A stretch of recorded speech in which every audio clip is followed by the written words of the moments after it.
September 2 செவ்வாய்க்கிழமை. பாடலும் தேவ பிரசன்னமும். மகிழ்ச்சியோடே கர்த்தருக்கு ஆராதனை செய்து ஆனந்த சத்தத்தோடே அவர் சன்னதி முன் வாருங்கள். சங்கீதம் 102.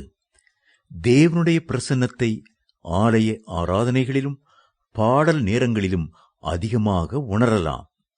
எந்த சபையினர் கர்த்தரை ஆவியோடும் உண்மையோடும் தொழுது கொள்கிறார்களோ அங்கே கர்த்தருடைய மகிமையின் பிரசன்னம் அசைவாடுகிறது. உங்களுடைய தனிப்பட்ட வாழ்க்கையிலும் கூட உங்களுடைய ஜெப நேரங்களிலே பாடல்களை பாடுங்கள்.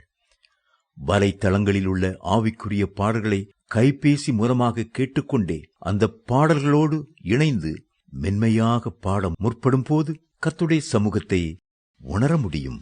அந்த பாடல்களை தொடர்ந்து கேட்கும்போது ஆவியிலே அக்கினி அனல் கொள்ளுவதை உணர முடியும்.